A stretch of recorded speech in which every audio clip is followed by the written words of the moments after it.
morning everyone and welcome back to my kitchen. This morning I'm going to show you how to make apple crumble. So I've got 300 grams of plain flour, 175 grams of brown sugar, but you can use any sugar you like really, 200 grams of butter, and I've got 50 grams of oats just to add a little bit of texture to our crumble. So this is a really easy recipe. I'm just going to put flour in the bowl and I've chopped my butter up into small cubes. I'm just going to pop that in. And then we're using the rubbing in method. So we're just using our fingertips because they're not as warm and we're not going to melt our butter. And we're just going to break those chunks of butter up and we're going to rub them into the flour. Making sure that we're only using our fingertips. Just break all those big chunks up. Getting right down to the bottom of the bowl and I'm just rubbing in between my fingers like that. Any big chunks, just rip them up.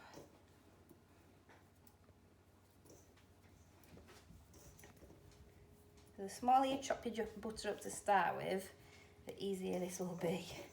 Left mine a little bit big, but we'll get there eventually.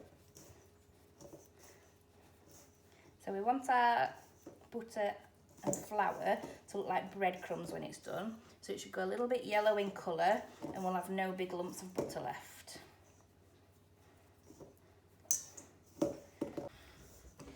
So you can see that our butter and flour's turned a little bit yellow and we've got the breadcrumb consistency. So I'm just going to give the bowl a shake and it's going to bring any big lumps of butter up to the top so that we can rub those in properly. So we don't want big lumps of butter. But it's really important for this recipe that you use cold butter out of the fridge and it has to be butter. Margarine won't really work because you'll just end up with a sticky sort of dough. So it needs to be cold butter. So once we've got our basic crumble, I'm going to add my sugar in and I'm going to put my oats in. Oats are optional, you do not have to put them in, but it's just going to add a nice bit of fibre and a bit of texture to our crumble topping. I'm just going to mix that through, make sure I'm getting right down to the bottom. And that is our crumble topping done. So I'm just going to pop that to one side. So I've got Bramley apples for this recipe. They are the best for making a crumble because they keep their texture and they're not quite as sweet, but if you can't get hold of any at the moment, any apples will do. So I'm just going to use my peeler to get rid of any of the skin.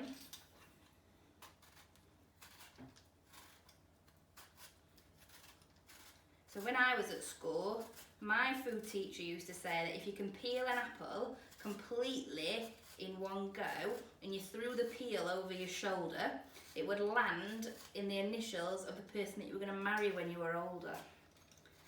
So I'm not sure how effective or reliable that bit of information is, but get rid of the skin. I'm going to pop that in the bin as we go and then I'm just going to chop it. So using our bridge and claw, chop it into quarters to start, and we want to get rid of the middle.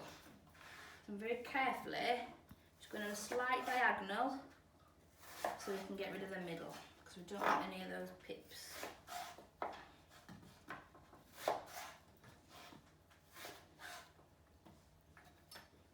Get rid of my rubbish. And then we want quite nice big chunks. So I've chopped each quarter in half and we want them about centimetre slices.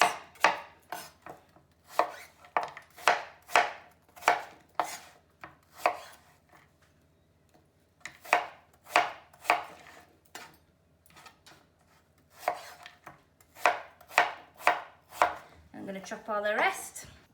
Okay, so I've got all my apples chopped. I'm just going to put them in a bowl.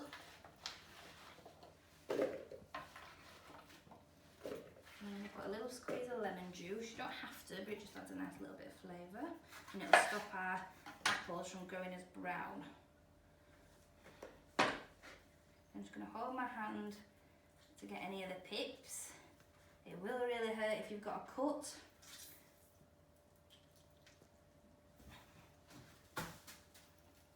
So apples in there, and I'm going to put 50 grams of sugar, a little bit of cinnamon, Again, optional, you don't have to put that in.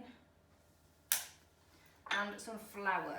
And the flour is just going to help to have a nice thick apple sort of filling, so it's not going to be too watery. I'm just going to give that a little stir.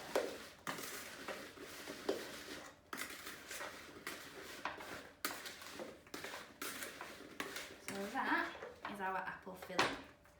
And I'm just going to put this in an oven-proof dish.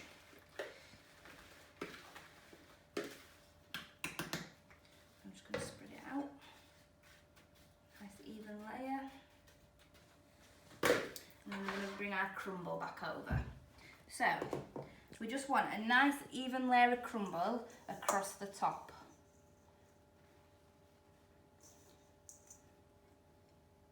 Just get into those corners.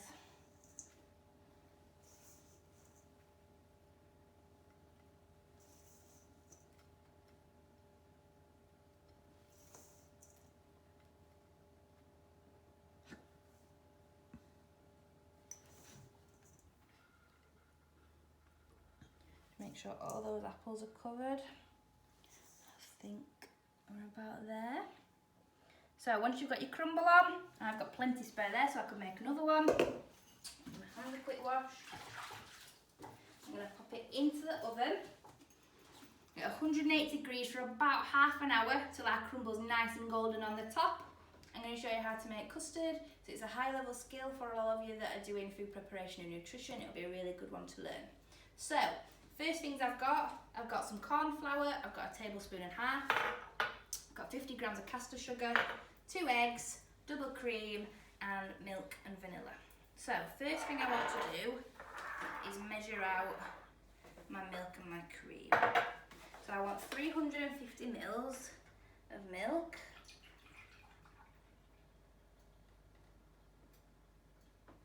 and I want 100 mils of double cream.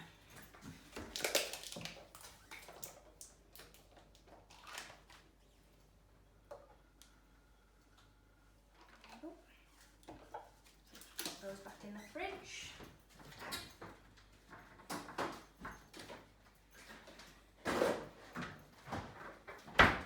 So our milk and our cream, we want to put it in a saucepan so it can start to heat up.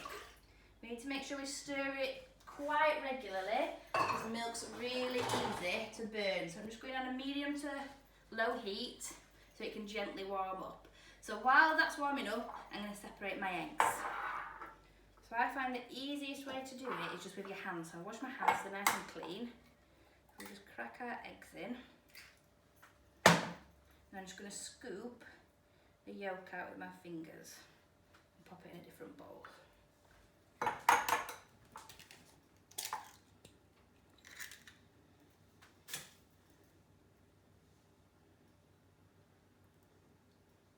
Just get rid of all that egg white. So you don't have to throw your egg white away, you could use it to make meringue. So we're not wasting anything. I'll just give my hands a quick wash.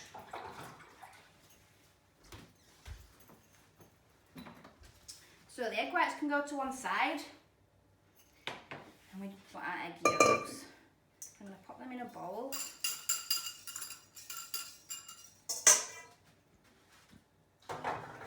And I'm going to add my sugar and my corn flour. So just tip it all in.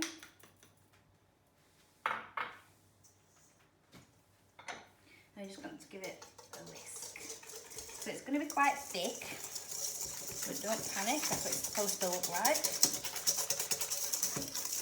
So we want to incorporate it really well.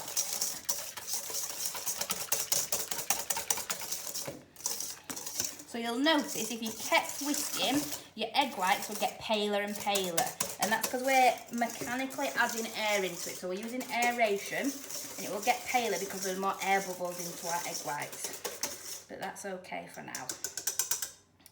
I'm just going to leave that for one moment. So I'm just going to have a little look at our milk.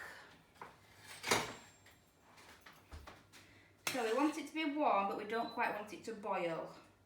So once it's steaming, it'll probably be about there. So now that you're paying attention to your milk and you're fully focused on it, we can see that it's starting to steam.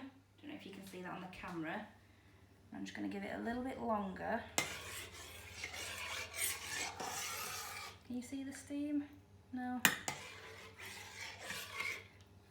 Well, I'm going to tell you, it's steaming, so I'm going to turn the heat right down again.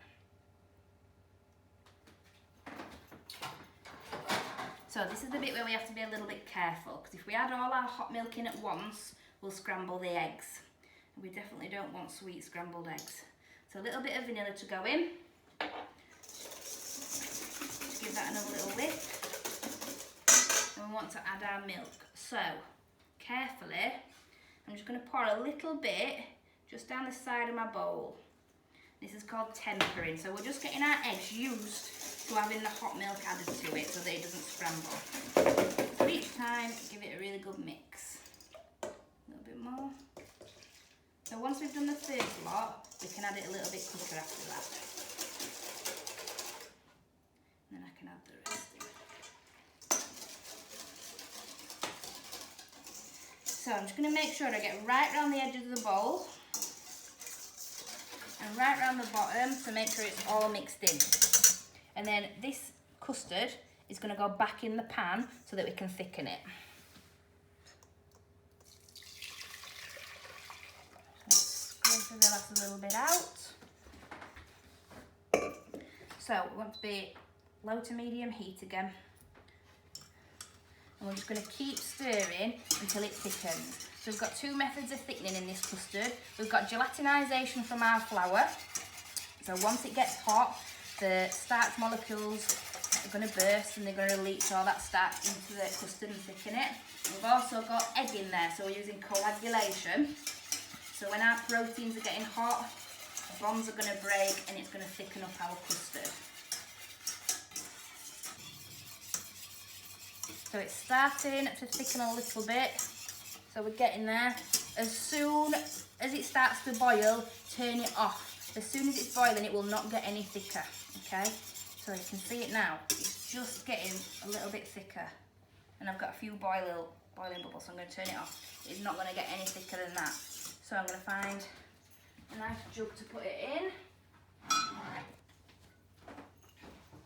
And that is our finished custard.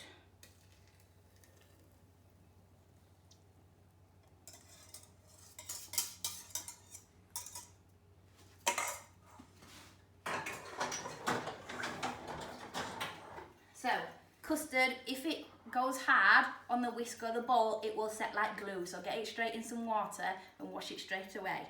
So there's our custard. When the crumble is ready,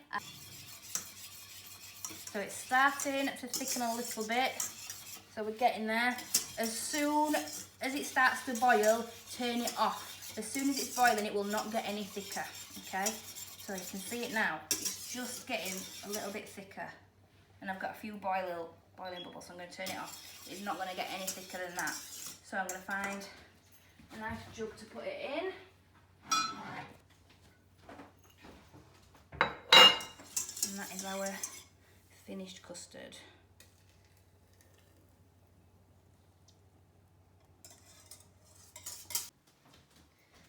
So, got our crumble out the oven. It's nice and golden. And we'll just serve some up. How much would you like, darling? We've let the dog out, and as you can hear, he's barking away. Because I'm sure he would like some crumble if he was allowed. It's not the prettiest dessert to plate up, but at least it tastes gorgeous. So, there's our crumble and our custard that we've made.